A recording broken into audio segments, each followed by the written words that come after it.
When life throws you a curveball, how are you going to handle adversity?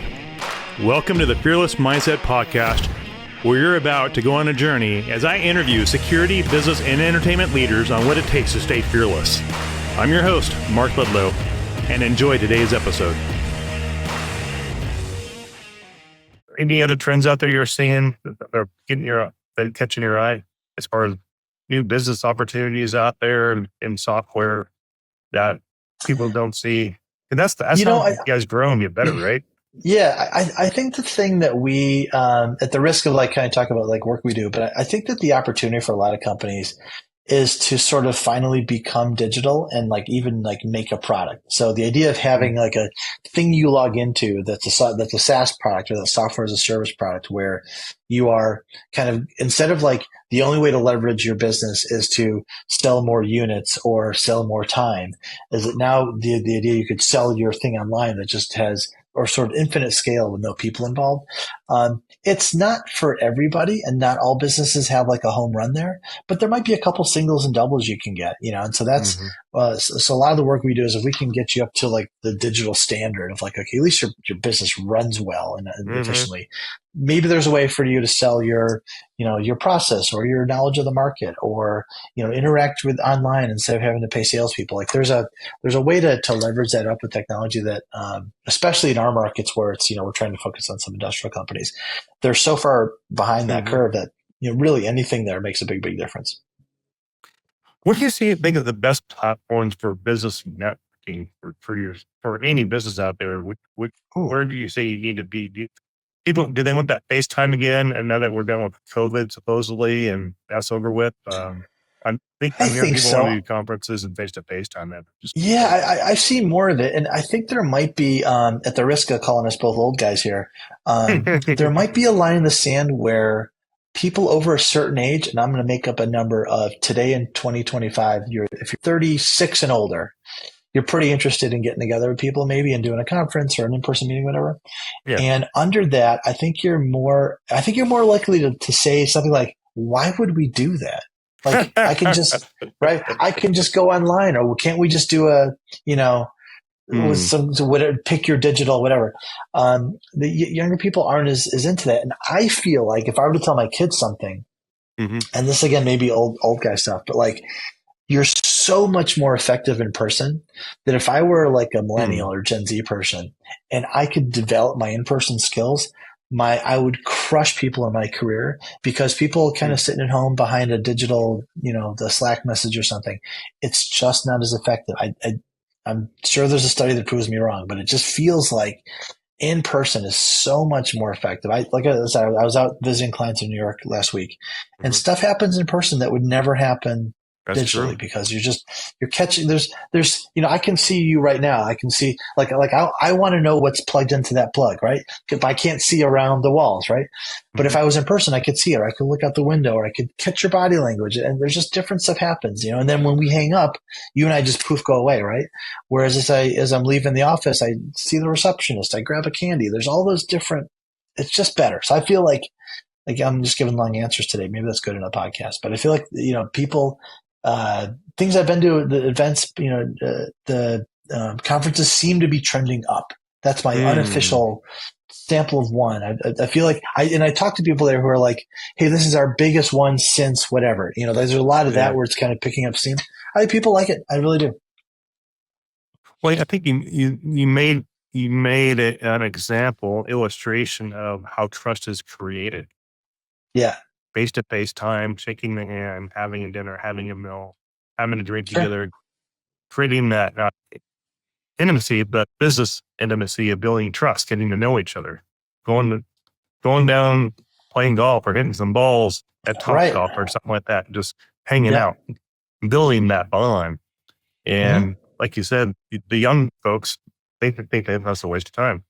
They'd rather text all day long and tell their life story in a text, versus go the extra mile and create that long game business relationship like the way you had to do in New York. And I think the listeners listening to that, I think we got spoiled doing everything Zoom and Riverside and doing Zoom calls.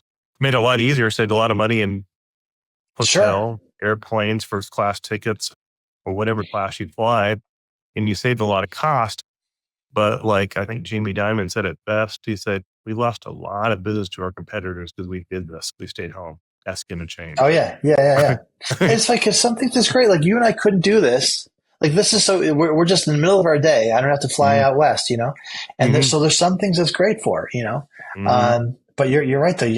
I'm gonna go dig up that quote because I believe it that you lose stuff, you know. Because honestly, I find that we lose when we if I'm in a deal and I find out that we lost a deal in Denver recently, Oh, that and it was sucks. between us and someone who's in Denver. And I'm like, I get it. If I'd known that before, I wouldn't even bother because between two equals, you're going to pick the guys down the street. You just are, right? That's That's simple. nothing against that. I get it. Efficiency. Because you could go see him. Yeah. But that just shows you where people are in business. People want attention. They want that quality attention. They know they're going to call that one person to answer the phone to solve their problems. Yeah. And you're a problem solver. I'm a problem solver. And you create Exactly. that Yeah. relationship. They want to talk to Mike. They don't want to talk to your team. They want to talk to you. Yeah. And it's like, oh, okay, you're the it factor. Yeah. It's funny. So as we look at our new business, we're talking about more things we can do in person though. It's like it's just more powerful. It is. You know? That FaceTime is so critical. And who's is there anybody out there that you follow, like in the YouTube world, that kind of fascinates you? Any person you can mention on this podcast? Here's who I love recently. There's a guy, his name is Rory Sutherland, and he is like the chief innovation officer. I want to say for it's one of the big agencies like Ernst & Young or Deloitte or something like that. But he's this British guy, and he takes this like kind of human, social psychology approach to business and marketing specifically. And so he thinks a lot about like, you know, how would a person feel and act in this situation? So like he'll tell a story about how there's a train that I think goes between two cities in London in England, like let's say it's London and Birmingham or something. And they spent like $9 billion making the train faster. And he goes, in retrospect, the problem was it was like a boring train ride. And so they tried to make it faster. It cost them $9 billion. He goes, for, you know, 100 million, we could have equipped the train with Wi-Fi and given people something to do. And no one would have complained about the time. And he goes, and even just joking is like, for 9 billion, we could have gotten all the Hollywood, you know, celebrities to walk the train and people would have been occupied with it. Right. And so he makes the correlate in the real world. He goes, so with Uber, one of the things they figured out is like the thing that people hate the most about taxis is not knowing. When's it going to be here? What's happening with it? You know, and so if you're on Uber and they tell you it's a 9-minute wait or a 16-minute wait or something, you're like, okay, it's 16 minutes. But if they just said coming soon, you go crazy, right? And so he takes this approach of like, you know, like address the innate sort of human emotions about like what's happening in that experience, in that, you know, customer experience, and optimizing for that, and not just, oh, clearly let's spend $9 billion on faster trains and better rail. Because yeah, they made it faster, but they solved the problem the most expensive way possible, which was that it was kind of a long, boring train ride. Wow. He's interesting. I like him a lot. And then they can invest, like you said, Wi-Fi, and everybody been entertained. Right. Like I like JSX. I don't get this is not an endorsement. I just use them, but because they have Elon Musk's Starlink on their jets, the minute you get on that tarmac, everything's working, and you get in the air, everything's working. You use your phone on Wi-Fi, you get phone calls and WhatsApp, and you just your office continues in the air. Versus any airline I take, you have to wait till you get to 30,000 feet. Then it might work with satellite for bodily for maybe an hour, and then it drops off, and it's like you can't get nothing done. And then you're up there, a client calls you or email, you don't get it, it's going to be spotty. So if I fly, I always take JSX simply for Starlink. That's why I do it. I will check because it's funny. I find myself thinking like, so I take United a lot, and I feel like on United flights, 1 out of 6, the Wi-Fi doesn't work. Yep. Right. And so if the Wi-Fi works, to your point, if you could get it from as soon as you're on the plane, it's almost like you didn't lose a work day. That's an advantage I would pay for. And that's why people say, what do you take JSX for? Starlink Communications. I'm running a company. Isn't that funny? And my team needs to get a hold of me. And you got to be, if you're not accessible and you're running a 24/7 operation and you're up in the air, there's a problem. You got it. Yeah, for sure. And sometimes I won't fly because I know we're working on a proposal. It's all hands on deck for 24 hours. I'll just cancel my flight because, hey, we're working on a multi-million-dollar contract. I'll just stay put because you got to be accessible. And then when you're like you running the company and you're in the air, it's like, you can't really have spottiness. And that's why I've been talking. I'm just kind of curious on what the private jet world's doing.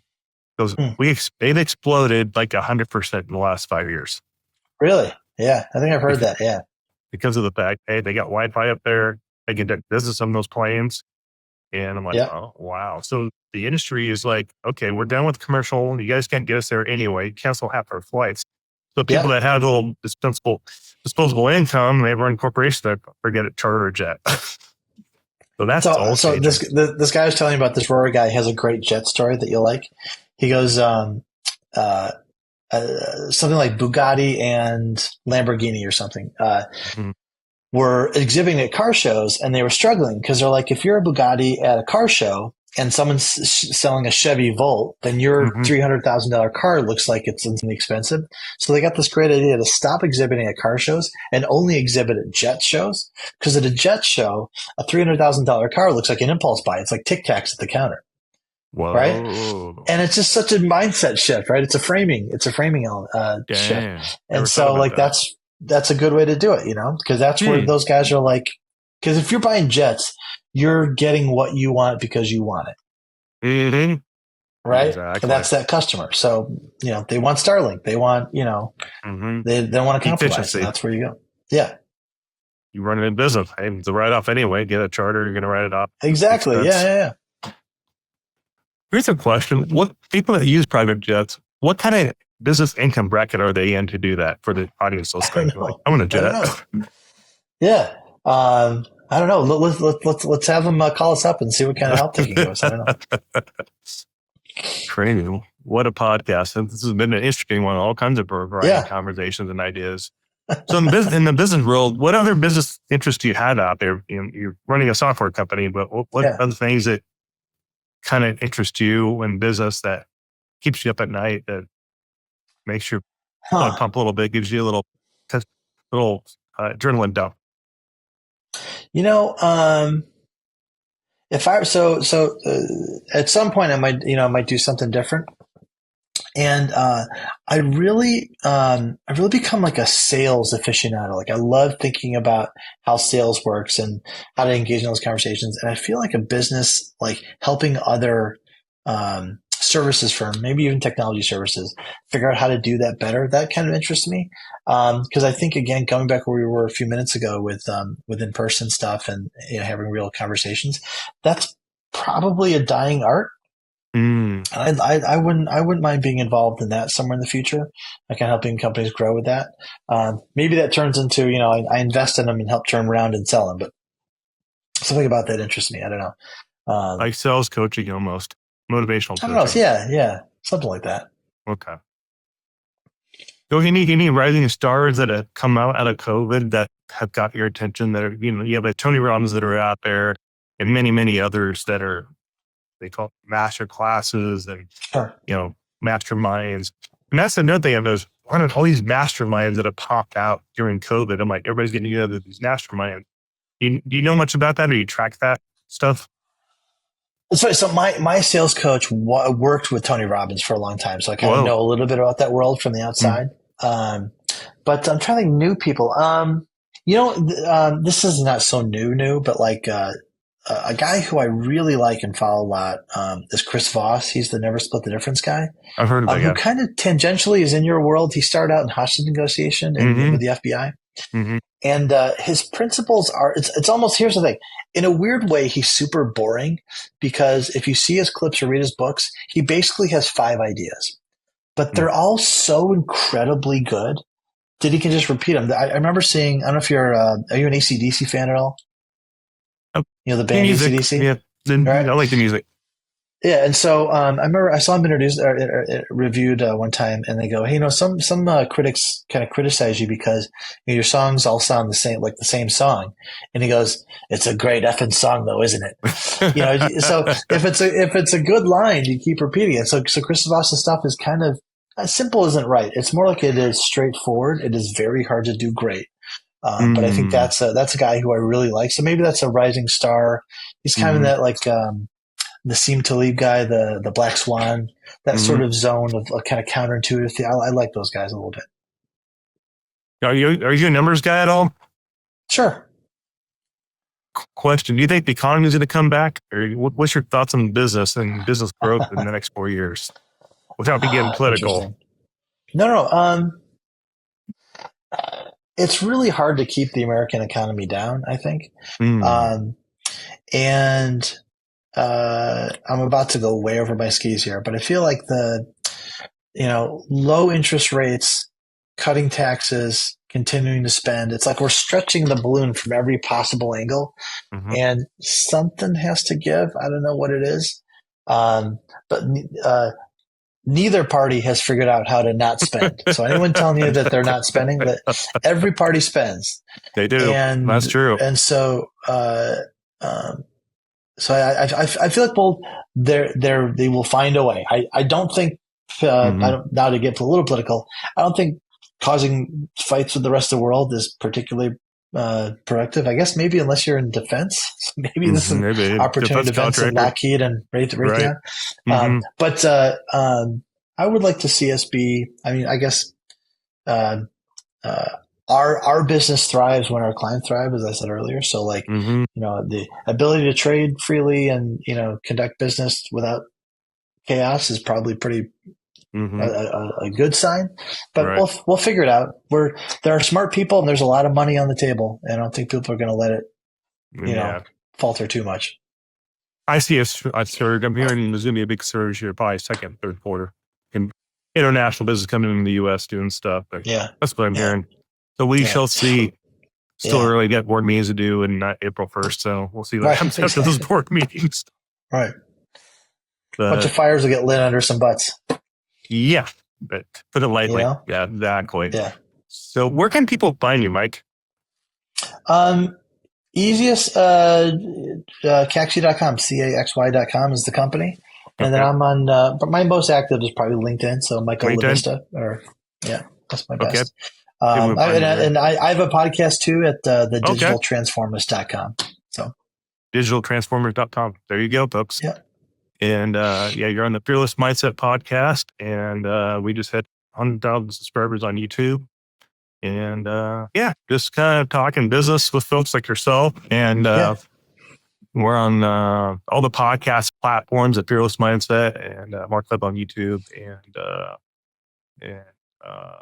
iHeartRadio and all that stuff. So it's been fun. Yeah. Those sponsors, just have a conversation and hopefully help somebody. And of course, digital marketing is where it's at. I mean, I think when Joe Rogan had Trump on, I think it changed the whole course of the election. If you can believe a podcast, I think so. Powerful, totally. Yeah. I'm like 10 million people. I need to double down on podcasting then to get my name out there. Okay. If it worked for him, I'm like, okay, let's change the game up. The idea that you can distribute it for basically free on YouTube and all those platforms, I mean, that's the game changer. It used to be, buying airtime and making, DVDs or something. Like, this is just like, it's free. I can't believe it. It's amazing. Yeah, pretty wild. Yeah. Yeah, I was just on Earpod podcast, so we're circulating that, and we'll get you circulating on ours here when we get published, and how my team edit it. And we'll throw it on LinkedIn when we get it wrapped up. Cool. But any more advice to the audience before we wrap this up? Any comments, concerns on business? And I would say, don't either be too hyped up or down on AI. It's going to make a difference, and you might as well just jump in and start trying stuff because it's going to change, and you got to try to keep up. Just try something and see what happens. Is my advice. Go for it. Test it out until it breaks. Yeah, exactly. All right, folks. But thanks for tuning in, everybody, on the podcast, and we'll see you on the next episode. And if you can, make a comment on YouTube. It helps with the algorithms, stuff like that. So thanks for tuning in, and we'll see you soon, folks.